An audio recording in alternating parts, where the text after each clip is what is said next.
Welcome to PFF Fantasy Football Podcast, NFC Week 11 Preview Edition. I'm your host, Ian Hartitz. Happy Wednesday. You're probably listening on a Thursday. Great day to be great either way. And joining me, as always, PFF's finest, Kevin Cole, host of the Unexpected Points Podcast. There's a bunch of other cool shit out there as well. Kevin, what's up, man? Hey, yeah, sorry I had to leave early for the last podcast. I mean, how do I put this gently? Ian, your takes. I mean, I had to literally run to the bathroom and vomit after some of them. So let's be better this time. I just didn't know what you were going to say about Greg Dulcich, and I had to run out of here before you got to it. So sorry about that. I started talking about just how bad the Broncos offense was, and Kevin had enough of it, and honestly, I don't blame him. So with that, we are on to the NFC, and with that, the first place Philadelphia Eagles still sitting at 8-1 atop the NFC East. This week they are in Indy, Philly favored by 6.5, game total of 45. So, hey, script is out on how to beat Philly. Kevin, you need your quarterback to do an egregious flop on the last play of the game, and you need Philly to turn the ball over more than they have all season long. Did we actually learn anything, though, from that performance that you think could be unsettling for the Eagles more to come? I will say, I talked about it for the Colts part. Without Jordan Davis, being that run stuffer defensive tackle we have seen the Texans and now the Commanders, not the most efficient in the world, being able to run the ball down their throats, but they have been able to at least each put up, I believe, 150 plus on the ground. And this now sits as the worst defense in the league in terms of EPA per run play. Now they're incredible against the pass, which you would prefer over being incredible versus the run in the year 2022. But any big takeaways for you from that Monday night loss to the Washington Commanders? No, I mean, nothing outside of on the injury front that we have Goddard, who's now going to IR, which will be a committee type approach to replace him. Maybe a few targets will be sprinkled out to everyone else. And I haven't seen anything on AJ Brown, but he was a little gimpy early in that game. And I guess for him, injury history, I mean, he finished it out, so he's probably fine. But injury history makes me a little bit nervous about him because he's been a guy who's known to miss a week or two in certain situations. Their schedule is just cake before this, cake after this. I don't think they're in any danger other than maybe not getting the 1 seed to the Minnesota Vikings. I don't know. Like the Vikings can, at least. Yeah. So there's some possibility there. But I'd just be more concerned about the injury fragility there. I mean, they do have Devontae Smith and, Pascal, I guess. I don't know. It's Jalen Reagor's not there, so I don't know who they have left out there. Yeah, so I don't know what's going on. Yeah, AJ Brown did say after the game that, quote unquote, I'll be good. He did have that ankle issue very early, but played through the pain. So one of those things where, hey, we've seen it, guys like Ryan Tannehill, they got the adrenaline going during the middle of a game. They suffer an injury. They come back and play. Then they wind up having to miss another game or two. Hardly a given that's going to be the case for AJB, but just something to keep an eye on. And yeah, losing Dallas Goedert, I don't think Jack Stoll is going to be, someone that we're exactly, lining up as a top 12, top 15 tight end. I agree with Kevin's point that it should be a committee. Good news, though, for Devontae Smith. Again, just taking someone out of the equation that can command as many targets as Dallas Goedert. And we've discussed it on this podcast. Still one of the more run-heavy offenses in the league in non-garbage time situations, at least top 8 or so last time I checked. And if you condense, the guys really demanding targets from 3 to 2 should lead to more consistency for AJB and Devonta.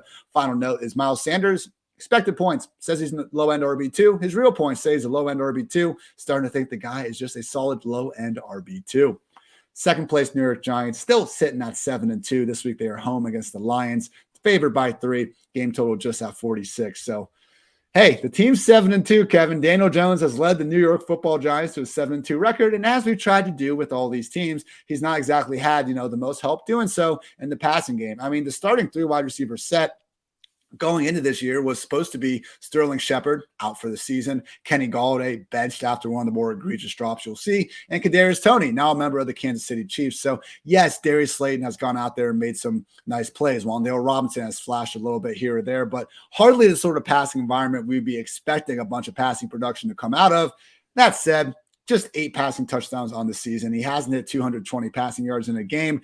Daniel Jones has 2 all season, 2 completions on passes thrown at least 20 yards downfield. So, man, Daniel Jones, New York Giants quarterback of 2023 and beyond, I'm not really buying it. Yeah, I mean, I'm not really buying it either, but they might be backed in a little bit into throwing the franchise. I can't believe I'm saying this. Throwing the franchise tag at him just because the record the way it is. I mean, Philly will be getting healthy, but they're game back. They play Philly week 14 and week 18. I don't know. Like if they could win some of those games, they could even put themselves in position to win the division, which would be a little bit shocking at this point, but you never know what can happen. You didn't mention Kenny Golladay flashing. Oh, flashing. Oh, you did? Okay, I said it was one of the most egregious drops you'll ever see. We only got him one drop. Someone told me that he got credited with 2 drops on his 2 targets. We only credited him with 1 drop. We only credited with 1 drop. So only a 50% drop rate. Don't besmirch Kenny Golladay and try to pretend like he had a 100% drop rate. Oh, the mannequin himself. It's just so sad, man. Like, I'm sure Gen Z doesn't even remember a couple years ago when Golladay was, one of the most feared contested catch artists in the league. It does go to show you that some of these coming at Gen Z for unprovoked. You just call me Ethan? What the hell Sorry. is that? Yeah. My That's goodness. same difference, man. Same difference. Go ahead. But yes, Darius Slayton doing his thing. Wan'Dale Robinson looking okay with his opportunities. But guys, when Daniel Jones throws 17 passes a game, sometimes there's just not enough meat on the bone to expect much out of these receivers. So Wan'Dale and Slayton, as long as they are in games such as this week, where we are expecting the Giants not to exactly have to keep their foot on the gas in the passing game throughout, just going to be pretty thin wide receiver 3s at best. And if you don't have them in your top 36, I'm not going to blame you. Saquon Barkley continuing to do king shit. So otherwise, Kevin, you did have a good article. I believe it was 5 moves that you can make now to help improve your chances of winning a fantasy football championship. Go check that out on PFF.com. And one of the guys that you brought up before on this podcast as well is Matt Breida, just someone that really isn't getting the same sort of high-end handcuff treatment as some of these other guys, and deservedly so. We're not trying to say he's Tony Pollard or Alexander Madison even level of handcuffs, but that said, behind Saquon, there's Matt Breida and there's Gary Brightwell. And this season, the rush attempts are 29-4 in favor of Breida. Targets are 8 versus 0. Snaps are 121 versus 13, all in favor of Matt Breida. So I guess my thing has been like, it was a pretty wide open Buffalo backfield last year, and Dable wasn't really willing to ever give Breida even like a consistent part-time role in that. But at the same time, it's now 10 weeks and we've seen nobody else in this backfield even get some sort of backup work. So I don't think if Saquon got hurt that Breida would even be a top 15 running back the next week, but he'd still be the projected lead back. And hey, if you're any lead back getting 60, 70% snaps, not the 80, 90 that we're seeing from Saquon, but that's still going to be someone that could potentially be a solid low-end RB2 rest of the way. Yeah. And I think the way that they're operating this offense, remember how pass-heavy they were with the Bills, and obviously a lot more run-heavy here. They don't have the personnel. Daniel Jones is Daniel Jones, not Josh Allen. So maybe he's not going to get 35 carries like Saquon Barkley would end up getting in a game, but that's a lot. When Saquon's putting up 35, 20, 24, 22, 13, but then 31, he's putting up these big carry numbers game in and game out. Even if you're getting 60% of Saquon Barkley's workload, that could be worth something as an option when things are thin at running back. Third place, but still projected to be the second wildcard team, are your Dallas Cowboys at 6-3, coming off that OT loss to the Green Bay Packers this week. Another NFC North showdown in Minnesota. Cowboys are 1.5-point road favorites. Game total at 47.5. So whether that's America's team, betting public usually siding with the Cowboys, or Vegas just not really buying into the 8-1 Vikings, it's Ian's team and Ethan's team. Also, I think it's both of their teams. Ian and Ethan's. What's funny, Kevin, you brought the point out, you're just not a fan of any team out there. Like that is biased against all of them equally. I don't know how that's possible, but I am.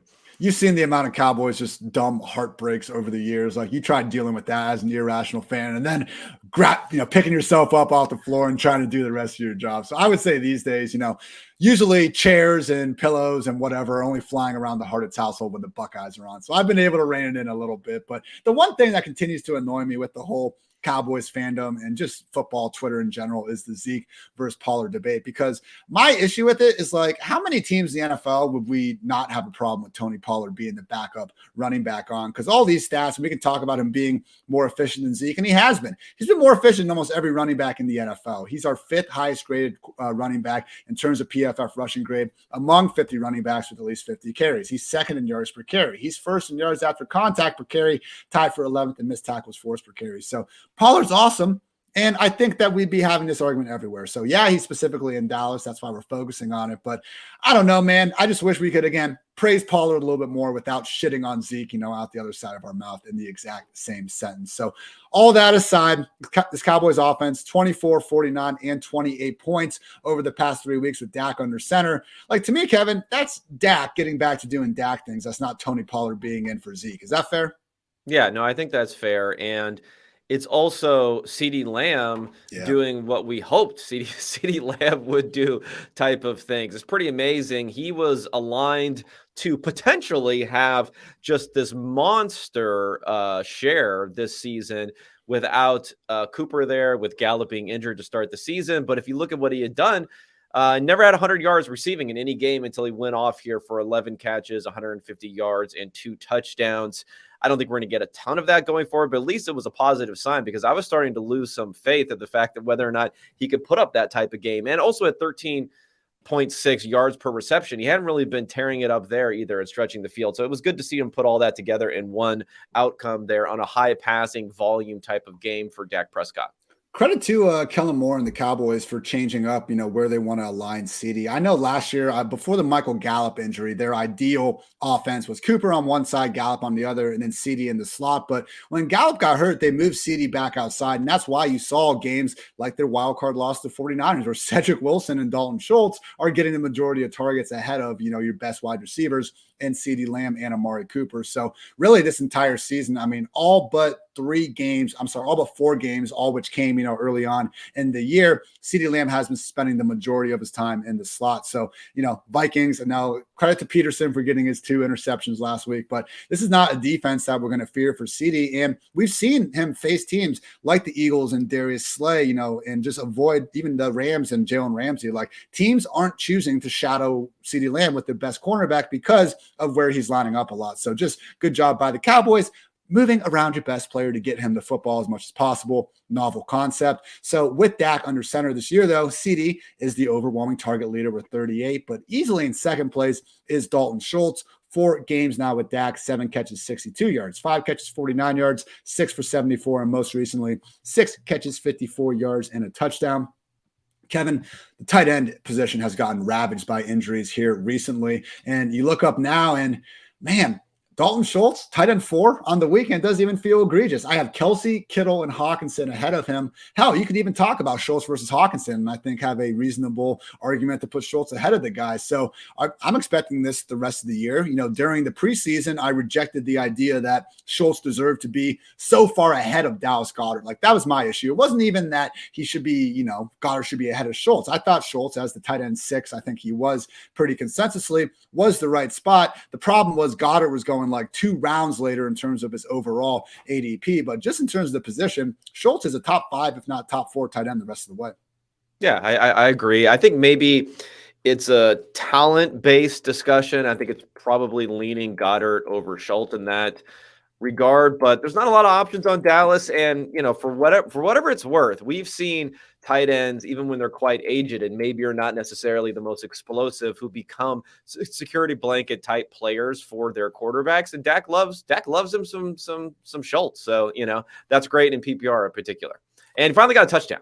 So that also hurts, right? If you're a tight end, you're not scoring touchdowns. That's very difficult to be productive. So that's been something that's held them down this season.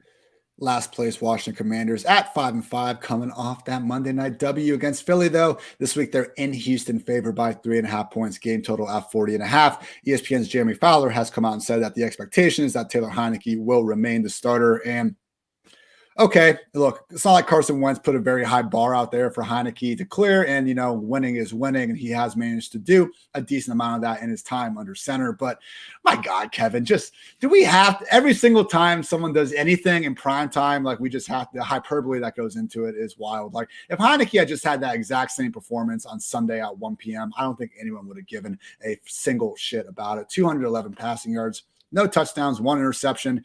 He's PFF's single lowest graded quarterback on the year, mostly because he has a league high 6.9% turnover-worthy play rate. So there are some highs out there, which is fine, but there also were for Carson Wentz. So I guess my thing is, like, look, it was a bad offense overall with Carson Wentz under center. Still very much a bad offense with Taylor Heineke, but we're going with Heineke. You have any thoughts on the quarterback controversy, if you will? I mean, none other than the fact that they were very close before the Minnesota game to winning 4 in a row, which would have been like the worst 4-game winning streak ever. As you mentioned, Heineke was someone who, in the 3 games that he played during that streak, had a 34 grade, then a 56, then a 49. So he had a 74 grade. So he had a good game. He finally had a good game. So they won with him having a good game, which is unique for them. I guess you start him going forward because, like, how are you not going to start him? We're talking about Carson Wentz here, but it wouldn't be surprising at all that his bad play comes back and then it doesn't coincide with lucky victories, and then we see Wentz sometime before the end of the season. In those 4 games, Washington scored 23, 17, 17, and 32 points. Obviously, they got a little bit of help from that last-second defensive touchdown there on Monday Night Football. In Houston this week, the Houston Texans in freaking 9 games this year have allowed the overall RB1 or the overall RB2 in PPR scoring on 5 separate occasions. So Brian Robinson, I still don't understand why he's getting fed the ball this much this season. The fewest yards per touch among all players with at least 50 touches. Cam Akers at 3.03, and then Brian Robinson at 3.22. You got to go up a half a yard to get to Najee Harris, who's, the third least efficient rusher, I should say, on a per touch basis this season. But guess what, Kevin? I'm not the one calling the plays in Washington. I'm not the one setting the depth chart. Ron Rivera wants to get Brian Robinson his 20 plus touches, and that's going to make him a borderline RB2 against one of the worst rush defenses in the NFL. Hopefully, Antonio Gibson continues to get used more and more as a receiver. Only CMC and Ramondre Stevenson have higher PFF receiving grades than Antonio Gibson this year. So good stuff there. Terry McLaurin, keeping on. I mean, 8th in the NFL in receiving yards. I know they haven't had their bye week yet, so it's a little fudged up there. But just to see him continue to do this, I mean, I really do think he's established himself. I thought it was like Terry versus DJ Moore as like this generation's Allen Robinson, and before him, it was Andre Johnson, just the stud wide receiver, making the most out of a bunch of shit QBs out there. I think Terry McLaurin is officially his generation's A-Rob, before him, Andre Johnson. I got McLaurin over DJ Moore. Is that fair, Kevin? Yeah, I think that's fair. I mean, some of the comparison, I will say, like, Andre Johnson to me is like a borderline Hall of Famer. A-Rob, I don't know, not quite making it there. Terry McLaurin is pretty good. I don't know if he'll quite get there either. One thing I want to mention, Brian Robinson. Sorry, I got to go back to a player that we both don't care about.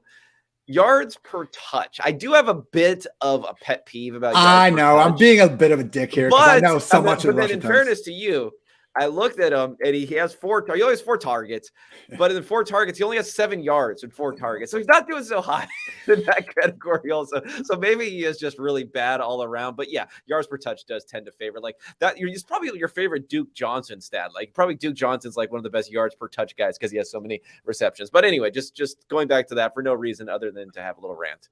Remember, everyone, Duke Johnson, second most all-purpose yards. Hey, if running backs were good enough to handle kick returns, Kevin, I think they would. So I don't want to hear that used. Raheem Mostert. That's why Raheem Mostert does it. So. The Raheem Mostert theory. But yes, look, in my article, I tried to break down, what does Brian Robinson do better than Antonio Gibson? And in rushing, it's very close. Is Antonio Gibson returning kicks still, or was it he? Yes, he is. He busted a big one on the first play. That's what I remembered. So yeah, so there's another example. If you put your best running back returning kicks, this is the new. What does the analytics say? So at least we saw Gibson get all 3 of the backfield targets. Because, okay, carries, like, I get it. Gibson hasn't been fantastic either. And I agree with the general eye test where Gibson's, bouncing a little more. Robinson, Brian Robinson, you need 3 yards, he can get you 3 yards. You need 4 yards, he can get you 3 yards. And I think that's about it with him. Moving on to the NFC North, first place 8-1 Minnesota Vikings at home, 1.5-point dogs to the Cowboys. Game total at 47.5. So we came on here last week talking about how, despite the Vikings being 7-1, Kirk Cousins was posting 5-year lows in yards per attempt, QBR, PFF passing grade, whatever your preferred stat is, and that does still persist. But he did manage to put up his first performance with more than 300 passing yards last week because of one man, Justin freaking Jefferson. And I said on Sunday night, Kevin, but I didn't think the Justin Jefferson catch was the catch of the decade like people were making it out to be. If anything, that safety helped push him more into his stomach. Come on now. Stephon Diggs went up and caught a ball in his hand and didn't even need to move it. The dude had freaking Stickum out there. So all that aside, whatever. It's a stupid thing to argue about. Him and Tyreek, situation, right? It was more situation than the actual impressiveness of the catch. I mean, there was an element of I can't believe that didn't hit the ground as part of it, but you're right. The the defensive back kind of helped mold it and place it gently into Justin Jefferson's hand. Again, it's more so when I see people tweeting out catch of the century, best catch ever. Like someone said it was like, well, if it's on Twitter, then you have to discount something. Like if someone says on Twitter, this is the worst thing I've ever seen in my life, that means this is the maybe not good thing that I've seen in the last 5 minutes. That's how you translate Twitter. I think, and rap sheet, I've come around a lot on the guy. I think he's the best national reporter out there. But I think he said it was a great quote tweeter. Have you ever seen his quote tweets where he's like, interesting? Well, that's what he did. I think he said it was like the most acrobatic catch since Julio in the Super Bowl. It's like, come on at this point. But game of the year, I mean, Justin Jefferson, I think. Yeah, everyone was getting excited. A lot of juices were flowing. Okay, so then the takes just come out from the juices. I like to get excited too, so I shouldn't be all pissing and moaning about it. You're excited enough to make the Vikings your number one team in the power rankings. As I've seen Pro Football Talk has done that, has moved to number one in the power rankings. You know what I'd like to be able to do is with these guys with the power rankings, can I set up a system where I can like bet against their power rankings? Because they're saying, okay, so you say the Vikings are better than, I don't know, whoever you put on here, or the Giants are number 4. Like, can I just bet against your power rankings in some way, shape, or form? Would they actually take those bets to back their power rankings? I mean, shouldn't the power rankings be like if we're doing week 11 power rankings, it should be like who would be the team that's favored over every other team if we played on a neutral field like that? I don't make power rankings, but then it would just be the Bills, even still, and people would be very like bored if you just had the Bills there the entire season so far. But it would be interesting this week. This would finally be a week where people would be like, you can't put the Bills number 1. They just lost. So where would you have the Vikings in the power rankings, Kevin? I don't know, around 10, maybe 11, something like that. So yeah. See, their point differential this year is at plus 35. If you look at, they were not the better team even than the Bills in this last game. I mean, let's face it, they have all these 1-score wins. I don't think they're a better team than they were last year. I don't think they're necessarily like Kirk Cousins is not having a great year. But whatever, that's just the way it goes. There was actually an interesting thing where Courtney, I forget what her last name is. She was a Cronin. Vikings reporter. What? Cronin. Cronin, yeah. So she was on there. It was a great take for like a thing of like, we need to stop, saying they're lucky because they're winning and they find a way to win. I mean, it's a great take. Don't get me wrong, but it's just like we have to know what randomness looks like. So I put this thing out on Twitter where I said, you know what? I'm just going to simulate the season, make every game a coin flip, and you put it out, and boom, it was like the Washington Commanders are 8-2 and on an 8-game win streak. What would the narrative be around that, right? Even though everything is completely equal. So they've been a slightly better than average team so far this season, and those teams can go on win streaks like we've seen from the Vikings, and I think it's fine to say that. That said, they are tied for 8th in point differential this year, so I don't think 10th is as egregious as some might make it out to be. Power rankings, like if we wanted to just look at the standings and see who's got the best record, then we could just look at those. Be better power ranking people. NFC North is approaching like AFC South levels of play so far this season, so that's helped them for sure. It's been rough, and it is going to be tough for them to keep on keeping on in that passing game. This week, they got the Cowboys, who are 6th in EPA allowed per pass play. Next week, they got the league best Patriots. The 3rd-ranked Jets, okay, they get a little bit of a break with the Lions and Colts, but then the Giants and Packers to finish. But the Cowboys are a better team than the Vikings, okay? Like, I would dare anyone, because everyone's going to have them lower in the power rankings. Anyone wants to bet me on that, I will take it. I do wonder if this Vikings team could be built right to take advantage of this Cowboys defense. The one hole we've seen with them, Leonard Fournette, Aaron Jones, some of these other guys, the Cowboys haven't been the best at stopping that run. So if Dalvin Cook is going to have a Dalvin Cook game, I do think that's probably the Vikings' best. In Minnesota, Cowboys are 1.5-point favorites, which is not a lot, but it's in Minnesota. Only other notes, obviously starting Cook and Jefferson, fantasy leagues of all shapes and sizes. TJ Hawkinson has earned that treatment. Adam Thielen, I said it for weeks now. He hadn't gone more than 3 games without a touchdown since 2018. Kevin, he hasn't gone more than 4 straight games without a touchdown since 2018. So we'll see if next week we'll have a new stat, a new interesting stat to tell. This he hasn't gone. He was in high school the last time he went 5 games without a touchdown. We can keep it rolling, man. All right, wide receiver 39 on the season. Wide receiver 29 expected points. He's a wide receiver 3. You kind of drafted him for this, thinking that if he was going to be healthy, then he kind of maybe have more spikes. So unfortunate that hasn't happened. Jefferson just has been featured more ahead of him than in past years. But yeah, Thielen, solid enough wide receiver 3. And keep an eye, if you do see Alexander Mattison on waivers, he still continues to have that sky-high upside. God forbid anything happened to Dalvin Cook the rest of the way. I am knocking on wood. Second place, 4-6 Green Bay Packers finally got that, bounce back win they were looking for. And it really was, I think, probably the best performance we've seen from Aaron Rodgers this season, and at a minimum over the last month or so of action. Season high marks in yards per attempt, 11.2, passer rating 146.7, just the third time this year he's had a PFF passing grade above 80. The schedule's doable, man. Titans, they got to go into Philly. That's going to be rough. But after that, Bears, bye, Rams, Dolphins, Vikings, and Lions. So do you think last week could finally be that spark that gets this offense going? Or did Christian Watson have a 3-touchdown game? That probably won't happen again, and we're still looking at a bad offense overall.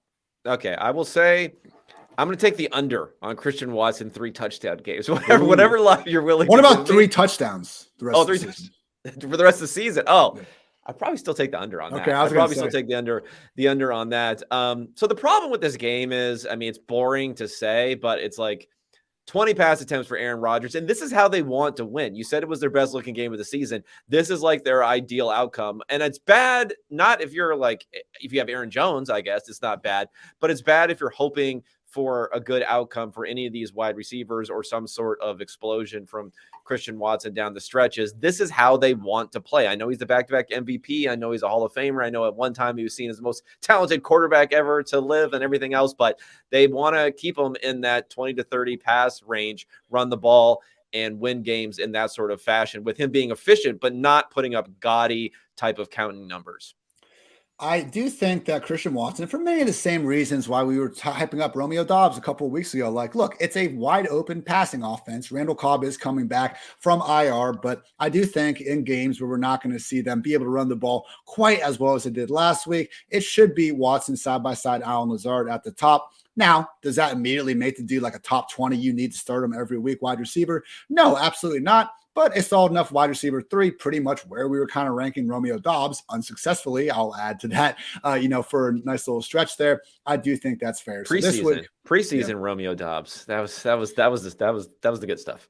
This week, home against the Titans, Green Bay is favored by 3, game total resting at just 41. So Robert Tonyan, only 1 touchdown this season, only 1 game with even 40 receiving yards. He becomes a more thin play by the week. I guess the only other note I had is just how good Aaron Jones has been individually as a rusher this year. I like to send out these graphs every once in a while on Twitter. Missed tackles forced per carry on the x-axis, yards after contact per carry on the Y, the 2 kind of running back metrics where we can hopefully see their one-on-one, skills the most. And if you look in the top right, you're going to see the best running backs at both: Nick Chubb, Josh Jacobs, Dameon Pierce, Aaron Jones, and Travis Etienne. And I'd say that matches the eye test. The guy has been fantastic all season long. Good on Jonesy for stepping up. Almost 29 years old. He's got some burst for 29 years old. By the way, let's go back to Christian Watson for a second.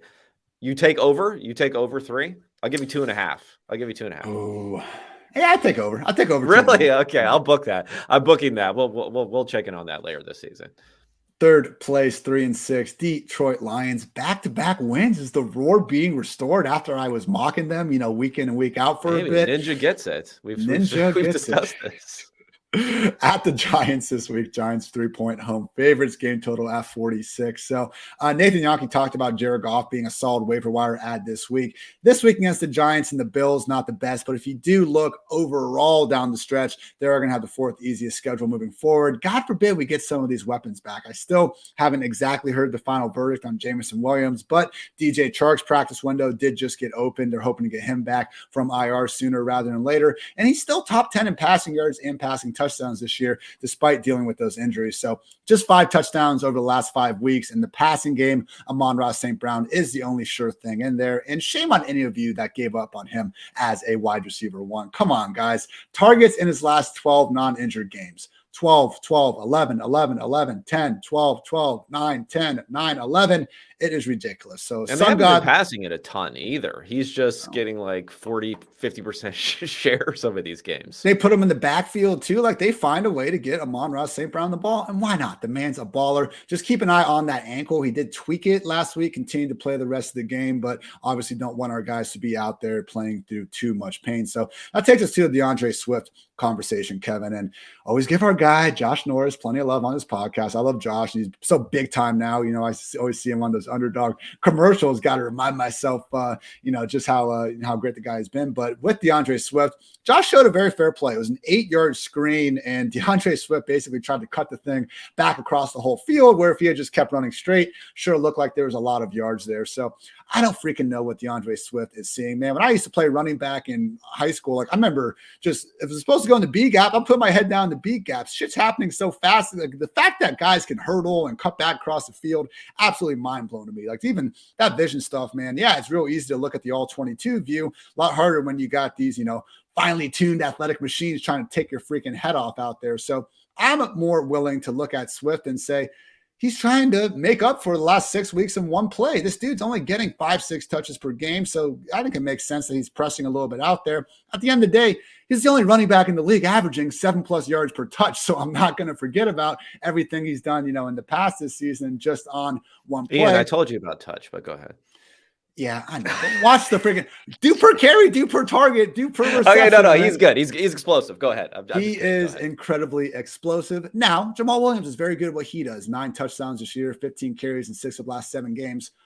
Why does Justin Jackson have to factor into this? If DeAndre Swift is not going to be on your injury report, that's why. I guess so, man. But again, it's one of these things where I told myself, I came to you people, on Wednesday, Thursday, DeAndre Swift, someone that I wanted to see with my own eyes before we moved him back up the ranks.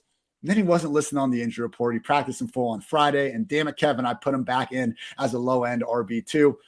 I'm not doing it again. We need to see it. Apparently, he's working behind Justin Jackson and Jamal Williams right now. That's just what's happening. Yeah, they don't think he's good. Now, we can hearken all the way back to Hard Knocks. If you remember, there was a little bit of a storyline there with Deuce Staley was the running backs coach there. And he was like, I'm going to get this out of him. Swift seems like a little bit, not timid, probably is not the right word, but whatever. He's not just like a concrete blockhead who's just going in there. Like he's trying to avoid contact sometimes. He's trying to bounce things outside. He's trying to use that athleticism. Sometimes it works, sometimes it doesn't. He gives you the highest potential to break off a 50-yard carry, but he maybe doesn't give you the highest potential to get 4 yards when it's blocked for properly. So I think that could be playing into it a little bit and the frustration there.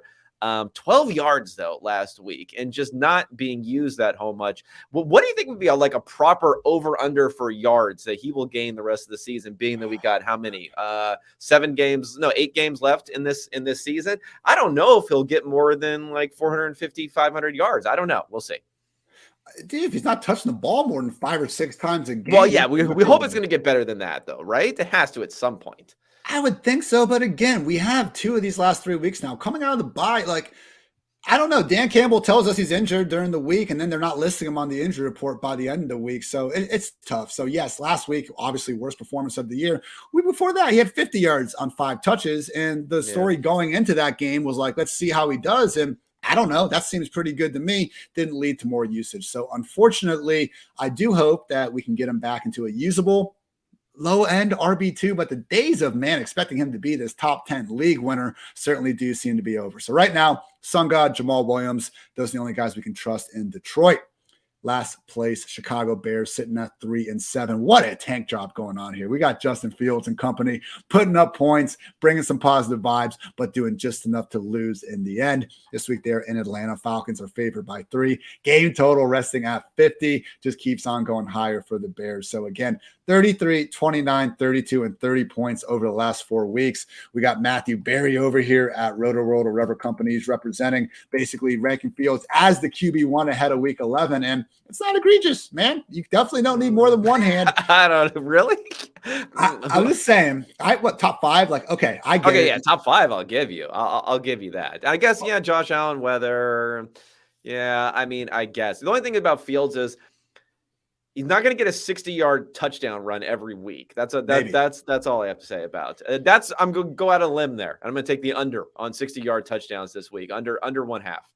He is 6th in rushing yards on the entire season. Not among quarterbacks, among everybody. Only Saquon, D. Henry, Nick Chubb, Jacobs, and Dameon Pierce have more at this point. On pace for 1,273 rushing yards and 10 scores. Absolute kingship from Justin Fields. Will he be the overall QB1 every single week? Probably not, but he's done it 2 straight weeks in a row. So again, wouldn't rank him number 1 myself, but you definitely don't need 2 hands to rank the number of guys you're going to have ahead of him. The more pertinent subject, mixing up my words here, man. With the passing game, one game with 200 plus yards this year, it's 208. I mean, he hasn't even thrown the ball 30 times in a game. So Darnell Mooney, very good real life receiver. Chase Claypool will probably see that usage come up. But man, even Cole Kmet, it's just tough to rank them too high when there's not enough volume there to even go around. I guess Cole Kmet has established himself as a top 10 guy. He keeps scoring touchdowns. I mean, 5 over the last 3 weeks. But really, any expectations for this passing game moving forward? No. I mean, I think even Kmet, you could be easily disappointed there. I think the only thing to highlight, and again, it doesn't matter that much because of the overall macro environment is so bad, but Claypool, fewer snaps last week than the year before. This is not a ramping up. This is like a ramping down for Claypool. So I don't know what's going on there. Final note is that Khalil Herbert will be missing at least the next 4 weeks on the injured reserve list with that Montgomery hip injury. Season. Fire him up. He can't keep getting away with this, man. Every year you start looking at the second half stats and Montgomery just starts coming on. So I do have him as my RB 15 on the week, purely out of that usage. I have him ahead of guys like James Conner, Deontay Foreman, Miles Sanders, Jamal Williams, Isaiah Pacheco, guys that are going to be splitting their backfield, at least with someone else. And Montgomery feasibly will not be doing that. So perfectly winnable matchup against the Falcons defense that just got absolutely fleeced by Deontay Foreman twice over their past 3 games. Fire up Dave Montgomery with confidence moving forward. NFC South, your first place Tampa Bay Buccaneers coming back from Germany. They are on a bye, taking us to those Atlanta Falcons we were just talking about at 4-6. Again, 3-point home favorites against the Bears. So, okay, I tried to be nice to Arthur Smith, and then he had to neuter my fucking guy, Cordero Patterson here. Come on, man. What the hell was that? Tyler Algier wasn't even doing anything. How many freaking yards did Tyler Algier have last week? It was absolutely embarrassing. I know a lot of them came from negative receiving plays. Like, what is that supposed to make it better? Tyler freaking Algier comes out there and has 11 touches for 3 yards. For 3 yards, Kevin. They took the best kick returner of all time and made him another kick returner and not a running back that he's shown year in year, time after time, able to do it again. This is my nightmare. Screw Arthur Smith, man. They've scored 17 or fewer points in 3 of the last 4 games. What's so wrong about giving your best players the football? I'm not even gotten to Kyle Pitts and Drake London yet. Cordero Patterson is healthy. He is your best running back, and he is now suddenly not a sure thing for touches. This is a revenge game coming up against the Bears, and I can't even guarantee the guy's going to touch the ball 10 times. He has been their best player on offense all season long. He was the best player on offense last season, and Arthur Smith has given the ball to Tyler fucking Algier. Yeah, I mean, remember when Arthur Smith was, I don't know if he was rubbing it in fantasy players' faces, but it's kind of like, we're trying to win games, and then they did win games, and then it was like, oh, I guess Arthur Smith knows what he's doing. Well, if you look at the last 4 games that they've played, they lose 35-17 to the Bengals. They beat the Panthers after the Panthers gift them with a missed extra point and missed field goal in overtime. They lose to the Chargers, and then they lose to the Panthers again. So it's like they're not even winning games with whatever this strategy is. And they had a window to go to Desmond Ridder. I didn't really care either way whether they went to him, but I think it at least makes some sense to get a look at him. They had the 10-day window, and Arthur Smith just scoffed at that, the notion that it would even be considered. So, Arthur Smith knows better than the rest of us. Works sometimes, but more often than not, it doesn't work. It's like the Sex Panther, 60% of the time it works every time. He's like 20% of the time it works every time, the Arthur Smith connection. I'm with you. I haven't been dying to see the Mariota to Desmond Ridder thing, but after last week, I mean, what do you have to? Might as well. You have the 10-day window. Just go do it. Yeah. So, yeah. Against the Bears defense, anyone can look good. With all those tight end injuries going on this week, I still couldn't rank Kyle Pitts higher than tight end 8.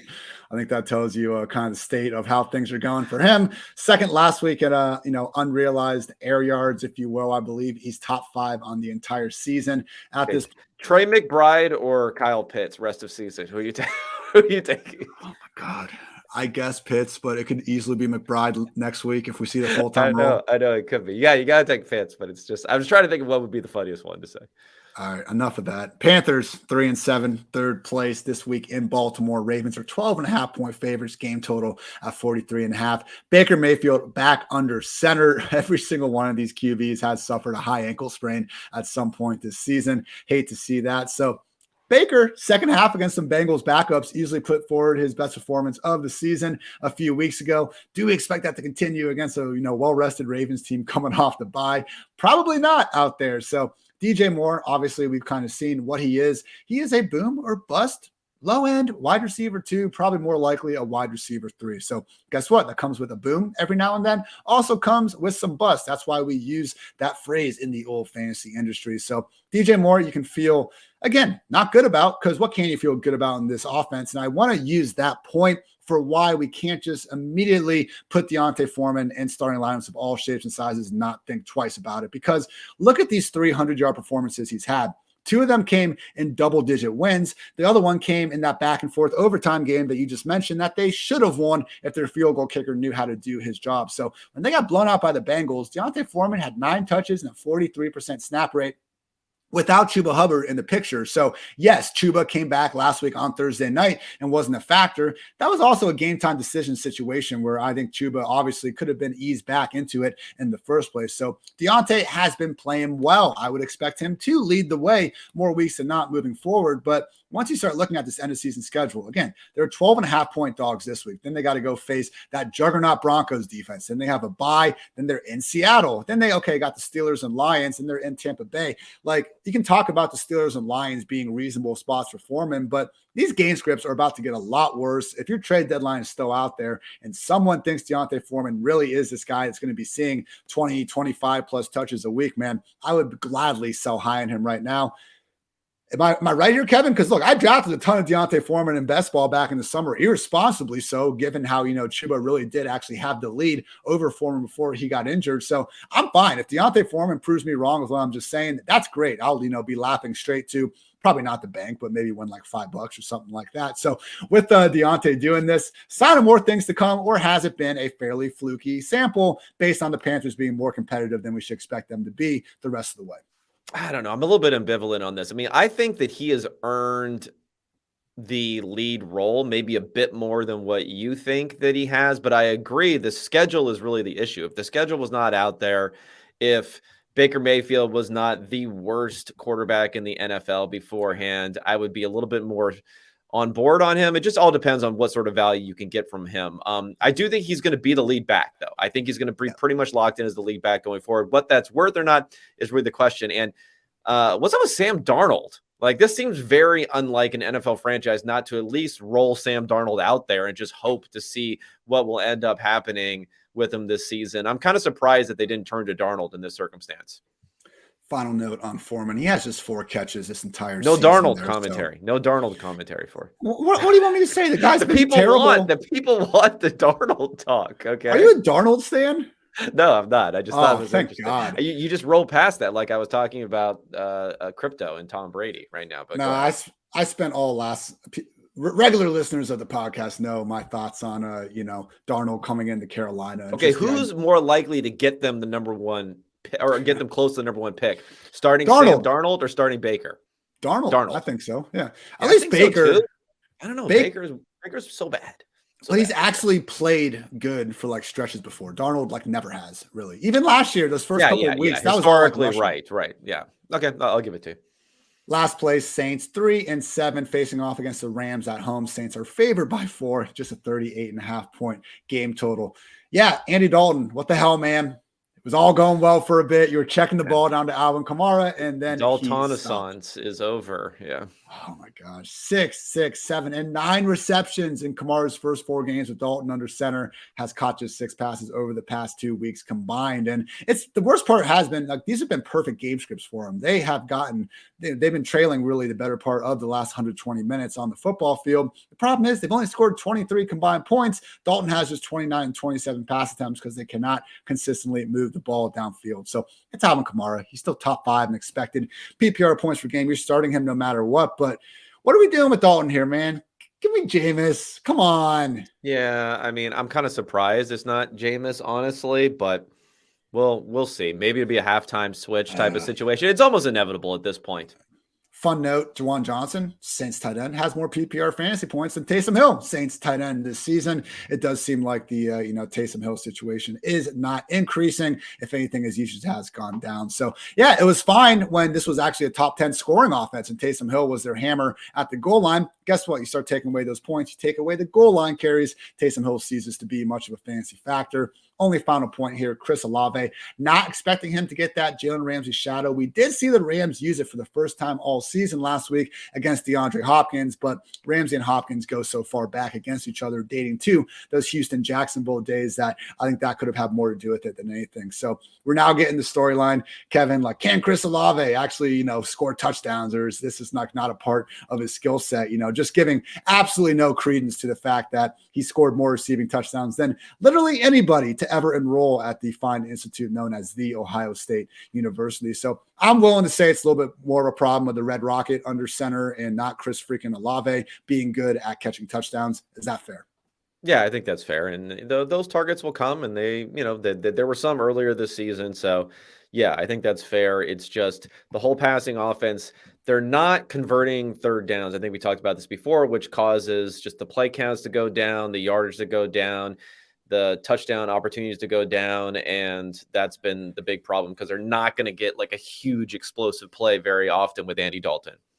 Olave did have 2 near catches last week that would have given him a nice little extra 50 yards on the stat sheet. But at the end of the day, he didn't. PPR wide receiver 59. Just realized that's only the second time he's finished outside the position's top 24 since week 2. So still an awfully high floor for Chris Olave. Continue to fire him up as a low-end wide receiver 2. Before we close things out with the NFC West, want to give a quick shout out to some of our lovely sponsors out here. Friends over at Western and Southern, the PFF Fantasy Football Podcast is sponsored by Western Southern Financial Group. While you focus on your roster moves, Western Southern helps advance your money moves. Buying your first home, planning to start a family, wondering how to make your money grow. Western Southern's playbook of life insurance, investment, and retirement solutions helps you rest assured on game day. Team up to understand needs and address goals with a game plan built just for you. Get started at westernsouthern.com/PFF. Also got to give some love to our fine friends over at Sleeper, as we do every single episode. My favorite place to go play Redraft Dynasty, whatever kind of fantasy football you're looking for. Love their customizable league rules and just everything you can do there. If you have a fantasy league you're trying to make, Sleeper gives you the tools to do it. And we're going to move on right now to the 5-4 second place 49ers with the Seahawks on bye, because our bounce back player of the week, or at least one of them, is going to be Deebo Samuel, because I think Deebo Samuel is really freaking good at football, and he's due to bust a couple big plays out there because it's been a minute. But that said, Kevin, I am not all that optimistic about Deebo's chances the rest of the season. And not to toot my own horn here, but some of the issues I had with Deebo as an early mid-second round pick back in August was under the pretense that he was going to need to be one of the best players in the league again to make up for not having one of the best workloads. It's the same exact reason why I incorrectly faded Nick Chubb, but sometimes the broke clock is right twice a day. So last year, the role hasn't really changed that much. Last year, Deebo averaged 15 expected PPR points per game. That was 14th. It's down to 14.1 this year. It's 19th. The difference is last year, he averaged 21.1 PPR points and was the third best wide receiver. This year, he's only a half point below his expected PPR wide receiver 24 on the season. So enough about the McCaffrey shit. You're starting him no matter what. Like, okay, should they have traded all those resources? Like, probably not. Probably should have just kept Elijah Mitchell and Jeff Wilson, and they would have been perfectly fine. But CMC, man, like, he was the RB11 last week, and we got people crying a freaking river about it. Elijah Mitchell was good out there, so spare me that argument. I think the real problem of adding CMC here, fantasy-wise, is the impact it's having on Deebo Samuel, because Brandon Ayuk's keeping on. George Kittle isn't going anywhere. Deebo Samuel might have the talent of a top 12 wide receiver in the league. He definitely doesn't have the workload of one. And I don't really see it coming anytime soon, Kevin. Yeah, I think those are the two guys that I was pointing to. I thought it'd be interesting with Deebo coming back. I think those two are going to play and cannibalize each other more than any two other receivers in this offense. And that kind of happened. I think the Elijah Mitchell stuff is a little concerning. The fact that he was getting so many carries. If you are, if you have Christian McCaffrey on your roster right now, I mentioned in the AFC pod how much better the Jonathan Taylor role now looks than what Christian McCaffrey could see going forward. But you're going to get those spike weeks from McCaffrey still, and he's going to be involved. They're going to scheme stuff for him. So I think he's fine going forward. For Deebo, there's just going to be ups or downs. You're not going to have another season where you have almost the lowest possible ADOT. I think, guys like Rondale Moore were even lower, but still such a low ADOT, but yet the highest yards per reception. That type of stuff just does not happen very often. Deebo Samuel, I mean, this season, man, wide receiver 25, 27, 46, 35, 19, 50, 58. Not the numbers you want to see from, again, one of the more talented players in the league at his position. But that's what happens when you're just not getting the workload to show off those talents. This week, 49ers are in Arizona, 8-point road favorites. It's not looking great for Kyler Murray to be out there. Game total, which is 43.5. Final note, Kevin, I saw you always release some quality charts over on your Twitter handle at Kevin Cole PFF. PFF yep. Kevin Cole. There we go. Yep. EPA King, Jimmy Garoppolo, up to 4th in efficiency in your latest EPA versus PFF offensive grade chart. What do you make of the win-loss splits for Jimmy G? Because I saw the funny meme going out there. It was like, when you do like nothing in your group project and, everyone else lifts you up. And that's Jimmy G, being 10-2 and starts with 0 touchdowns. So we have that stat again. He had a rushing touchdown, though. Let's not forget that. Had a rushing touchdown. All those points count equal. Jimmy G noted, goal line threat with those QB sneaks. But on the one hand, he's 10-2, and it's like the best record easily, like ever in the history of football. 10-2 record and starts with 0 touchdowns. That said, Kyle Shanahan, someone that routinely is called one of the best, play calling minds out there in football. Shanahan is 13-19 with Jimmy G. He's 9-29 without Jimmy G. So I get it. You look at the other quarterbacks, and I don't think anyone's, arguing that Nick Mullins or CJ Beathard or whoever the hell you want to roll out there were viable quarterbacks that anyone could win with. But again, what do you kind of make of those records? Because a lot of these efficiency statistics that we pull up and we cite for Tua and Josh Allen, we say it's great. And then we see Jimmy G right after him. We're just kind of like, whatever. Like, it's just not really that important. Overall thoughts on those records? Yeah, I mean, you mentioned the lack of touchdowns, but they're just not a team that passes the ball near the goal line to get a lot of easy touchdowns there. So that's not part of it. Yeah, I mean, if you look at, the EPA per play we're mentioning, the advanced stat, even if you take a little bit less advanced stat, which is the next level, I would say, is adjusted net yards per attempt, where you're netting out sack yards, you're giving a bonus of 20 yards for touchdowns, you're subtracting 45 yards for interceptions, and you're just looking per drop back on that. It is Tua, number 1, Patrick Mahomes, number 2, Jalen Hurts, number 3, and Jimmy Garoppolo, number 4, above Josh Allen so far this season, and he's not getting a lot of those 20-point bonuses for touchdowns. So he's efficient either way. You can't really argue against him not statistically putting up great numbers. It's more of a lower volume. It's more of, is it the receivers, the context around him versus others? But I'll harken back all the way back to 2017, where it was a winless 49ers team that he came in and won 5 games in a row to win that season. Who was on that 2017 team?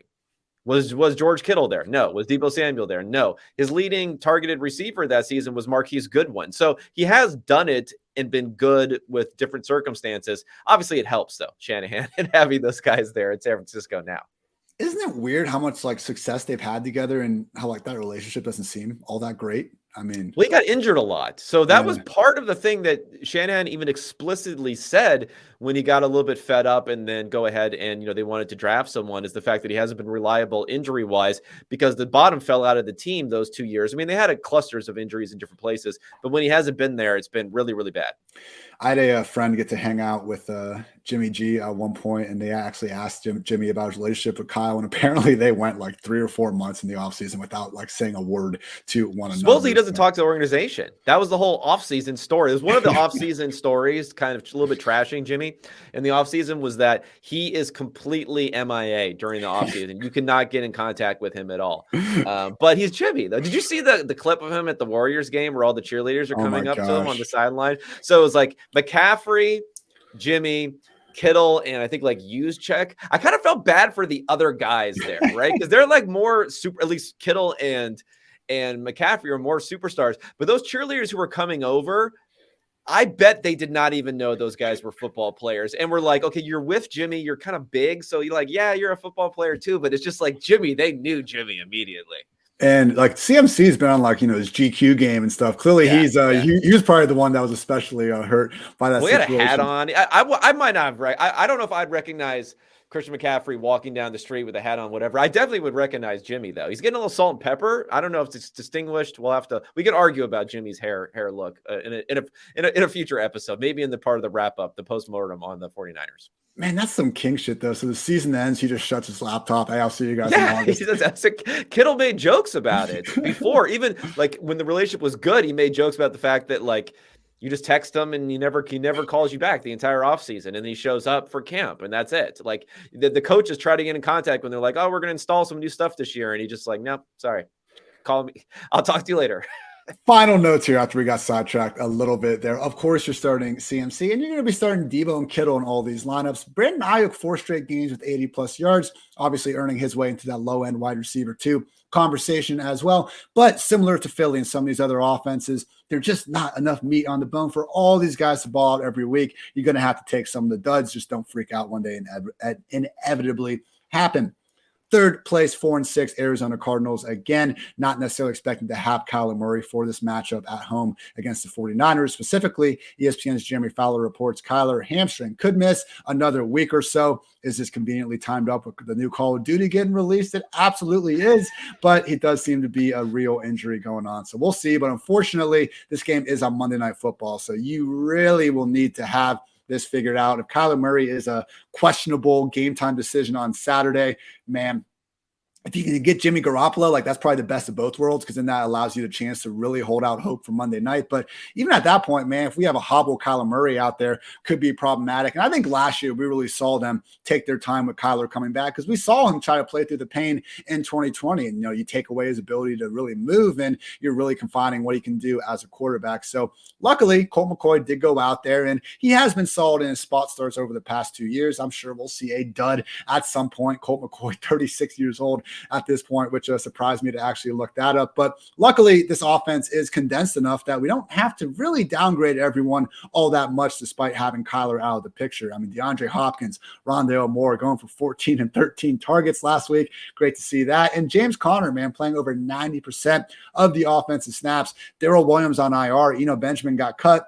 Keontae Ingram, low-key, one of these running backs that might just be one injury away from all of a sudden being on the top of all those waiver wire articles. So I did have some annoying Tuesday waiver leagues. I don't know why people still do that in the year 2022, but I sprinkled just a little bit of fab on Keontae Ingram because I do think he is now set up to be that primary handcuff in Arizona. So that's all fine and great. But Kevin, the big question comes down to Trey McBride and if he can be the guy that we want him to be. Max Williams was this team's starter the first 4 games of last season. Then he got hurt and they decided to trade for Zach Ertz. That said, Trey McBride has seemingly already leaked Max Williams on the depth chart. I mean, he has been relegated to practice squad status. They obviously spent a 2nd-round pick on the guy for a reason. So historically, Kevin, rookie tight ends, very rarely do they actually produce big-time numbers. Since 2010, it's Gronk, Evan Ingram, and then Kyle Pitts. Those are your only full-season top 12 PPR tight ends. But obviously, a lot of that is their inability to get on the field and get that full-time role, something that should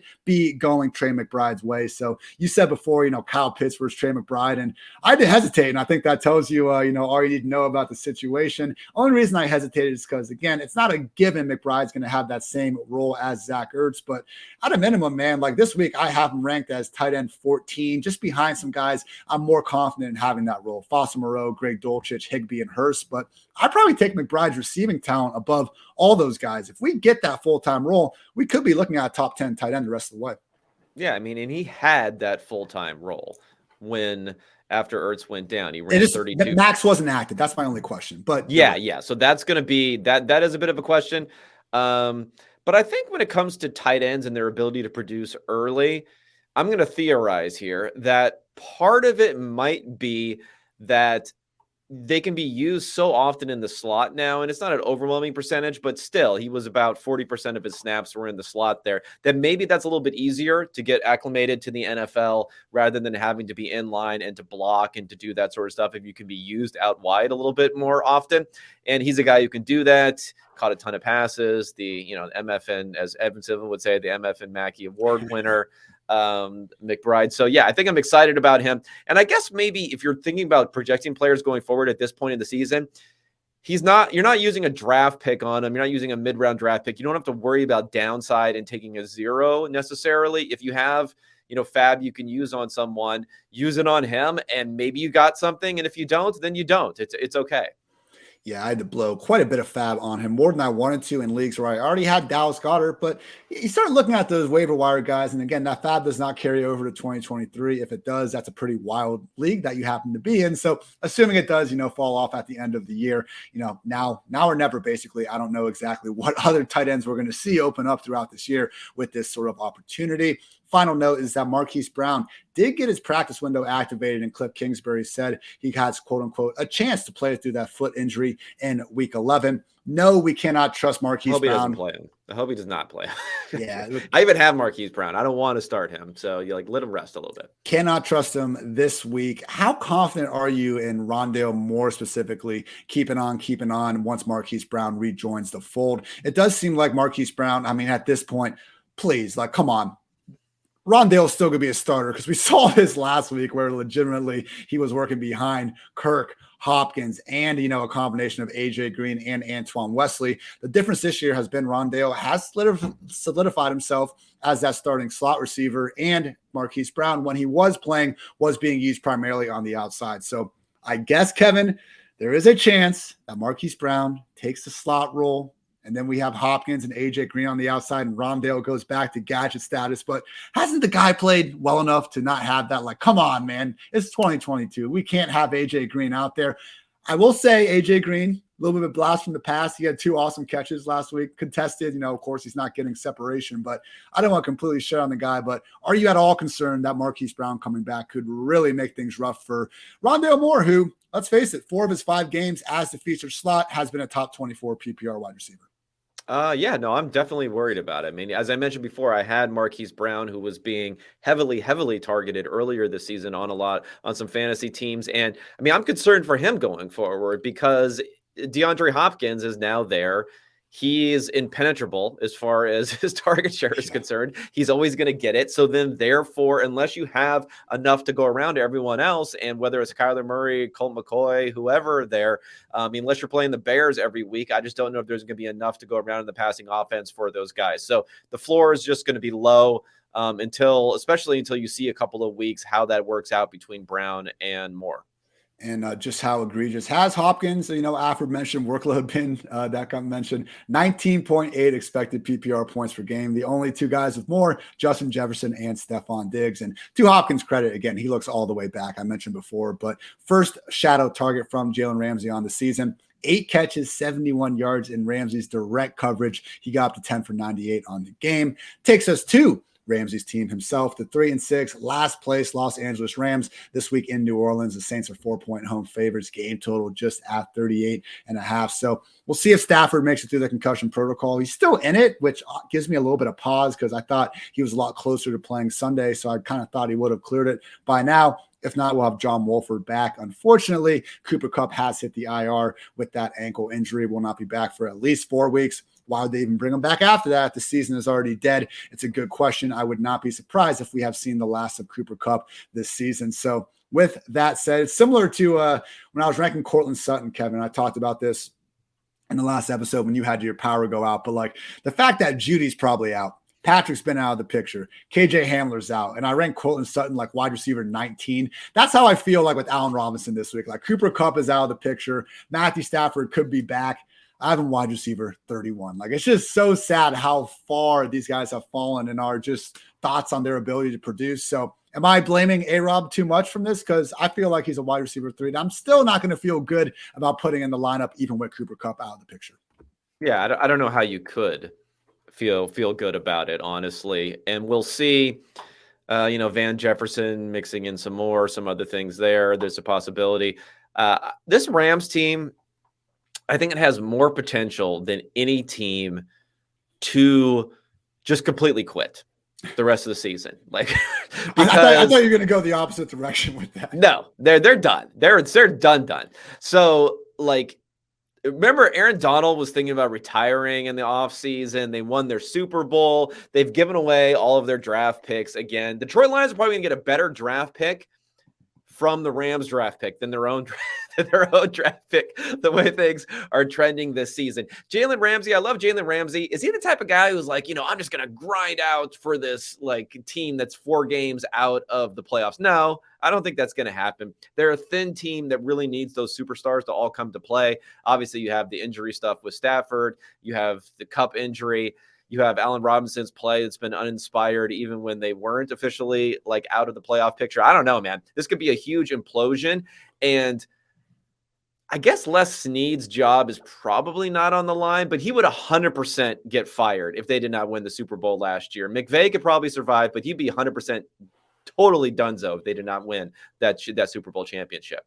Obviously, everything starts at the line of scrimmage, and this offensive line has done all those parties involved no favors. PFF Sam Monson always giving us his handy-dandy offensive line rankings throughout the year at PFF.com. And no change from last week. Los Angeles Rams still your 32nd ranked offensive line in the league. Wolford got pressured on 51.3% of his snaps against the Cardinals last week. That's not good, gentlemen. So that is not good. With the backfield, that's the only other kind of part. Tyler Higbee, okay, his routes got back up, and I think without Cooper Kupp, they're probably going to have to go back to making Tyler Higbee this volume-induced tight end 1. So back in on Tyler Higbee just a little bit, but the backfield, man, even this is showing no signs of giving us anything. I mean, Kyren Williams, if you look at the full game, you actually might think that he worked ahead of Cam Akers, but that all really came on the last drive. All 4 of Kyren Williams' touches came on the game's final drive. The first 10 of the game, it was Henderson 34 snaps, Akers 10, and Kyren just 5. So maybe Kyren finds a way to take over. Sure didn't look like it last week, but at the end of the day, if he does take over, like what are we even looking at here? This offense hasn't scored more than 17 points since week 6. Their season high mark in team rushing yards is 111. Well, just 7 offenses with fewer than 40 targets to their running backs on the season. So it's a committee and a terrible offense that doesn't throw the ball to their running backs. What am I missing here, man? I think we're done with all these guys. Yeah, I'm not quite sure. Tutu Atwell. Will he play? Well, can he? Is this guy injured? Like, what the hell? He still can't get on the field? He's not played a single offensive snap since week 6. I mean, I know he didn't play. He played basically 0 snaps as a rookie. Like, how bad is this guy? He'd get loose and like Matthew Stafford would overthrow him. And it was kind of like, well, I mean, come on. The dude's like 5'5". I understand that's a little harder to hit someone with that small of a catch radius down the field, but he's fast.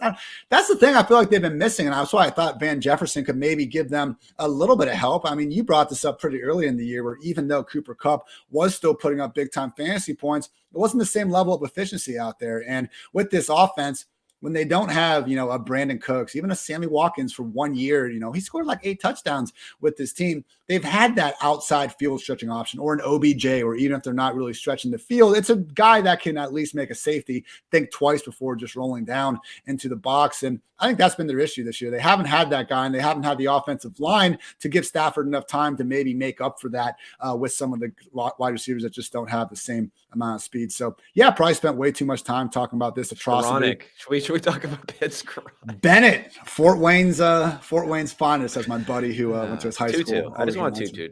Second round pick. Come on.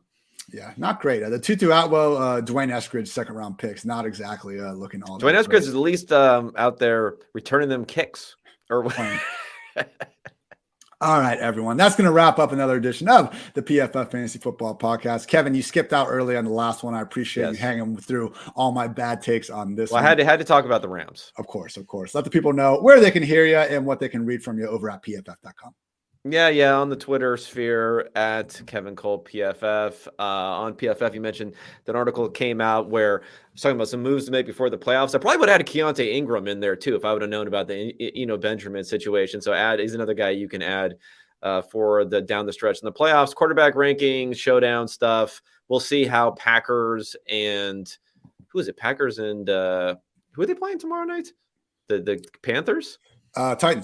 Titans, sorry, wrong teal team there, and the Titans. So that'll be an interesting matchup, and all those available at PFF.com.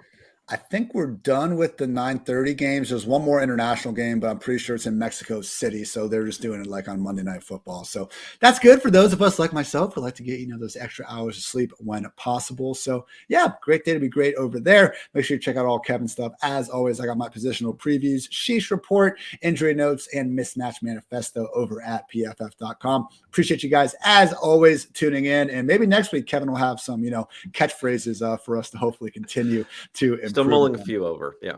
Hey, it takes time, man. For Kevin, I'm Ian. Thanks to those for tuning in to PFF Fantasy Football Podcast. And until next time, take care, everybody.